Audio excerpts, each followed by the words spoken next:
All right, guys, so we got a new adventure today. Got in the truck, went to shift it, and, something's missing here. So, yep. Whoops. That doesn't look good.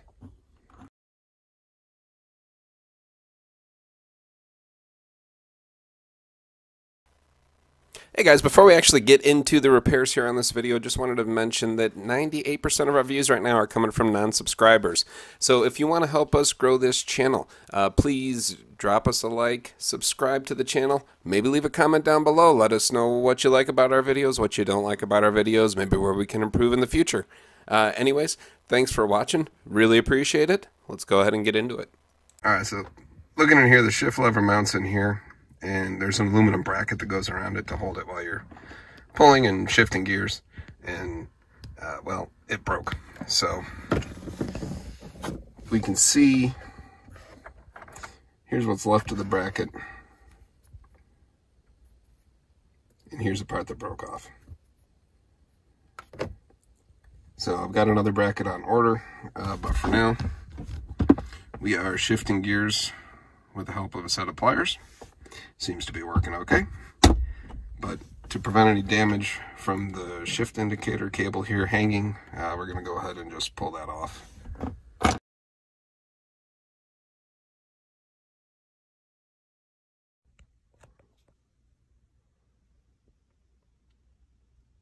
Okay, so here's a new bracket. Looks like it attaches with 3 screws, one here in the back. This one I think is going to be the one that's hard to get access to, just with the trim panel that holds the start-stop switch for the truck. And then the other one is up here on the top. That one's easy.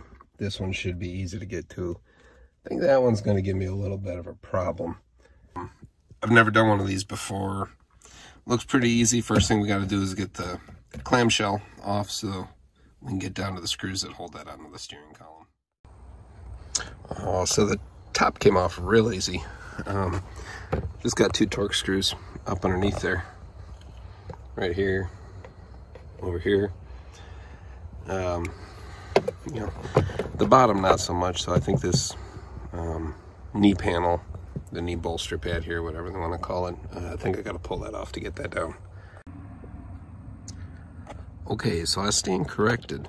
There's actually a 3rd torque screw directly up underneath the center of the column that holds the bottom part of the clamshell on. Did not know it was there. I do now though. So let's go ahead and get that off and the clamshell should fall right down. Okay, yeah, that did it.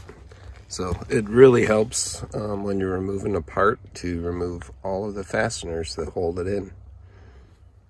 Yeah, so I was wrong. It was actually the top one here that gave me the most issues, just due to the fact of the, the amount of clearance here between the top of the screw and the gauge cluster. But, that's okay. We got it off. So let's go ahead and see what we have to swap over to put the new one on.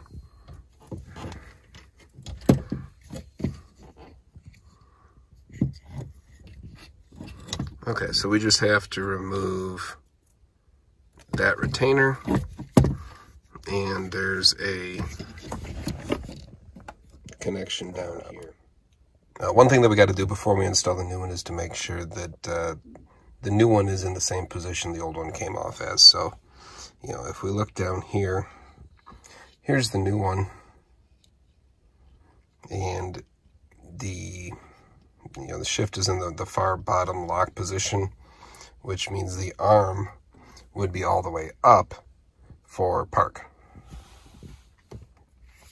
Here's the one that we took off with the broken bracket. And you can see that that's also in the same position. So if it was in reverse or neutral or drive, then we would see this part here that I'm touching be further up in this slot, right? So drive being all the way up to the top. So we're in good shape. We're good to go. We've got them in the same position. So here's the only 2 things that we need to connect. The first one is the switch for the override. And actually, I'm going to leave that disconnected until we get everything put back together. just so that we don't accidentally hit the override. I don't know if it would put it into neutral for tow mode, but I don't really want to find out since my driveway is a little bit of a hill. So the next thing we want to connect is the shifter cable to this ball here. So we see the shifter cable. Here's the ball. I'm going to put it together. Got to do it off camera because I don't have 3 arms. Okay, so sorry about not being able to do that for you on camera, but pretty self-explanatory. Slides off, slides on, pretty simple. It does have a little retaining grommet in there. I don't know if you're supposed to replace that when you remove it or not. Seems to be good and tight. I gave it another pull just to make sure that it wouldn't come off, and it wasn't going anywhere. So I'm pretty comfortable that we're in good shape. So what we'll do now is we'll just get all 3 of these screws started, get them fingered tight. Then we'll go ahead and clamp it down. Alright, so we went ahead and plugged in that override connector down there just so I didn't forget it. Put in the old shift lever.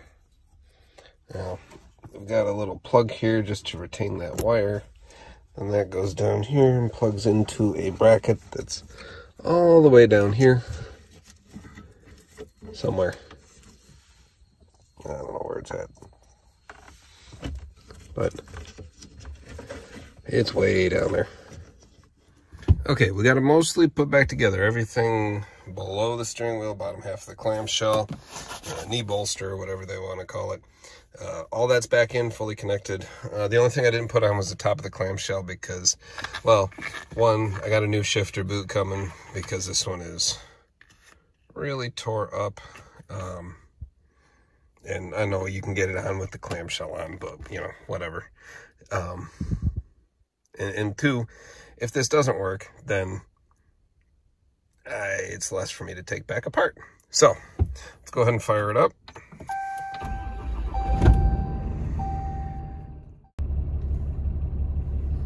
Alright, so we got her started up.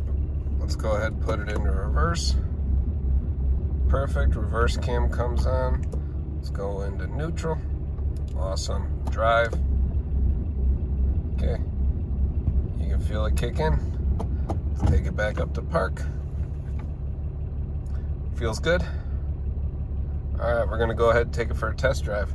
Overall, I would say this is a pretty easy project. It did get dark on me, so, you know, I had to stop for dinner and, you know, having some ice cream with the little one. But overall, it's a pretty easy project. The only thing you're going to need is a T15 Torx to get the clamshell off. The 3 bolts that hold the bracket onto the steering column are T27s. You could probably make do with a T25. You know, it'll be a little bit loose. You could probably get it out of there. If you've got a T27, that's the right fit. Go ahead and use that one. The only other one is that top bolt, and, you know, honestly, I just used a pair of vice grips in that T27 bit, got it out that way. Yeah, so there's nothing complicated here with this at all. It's a very easy fix. Don't be afraid of it.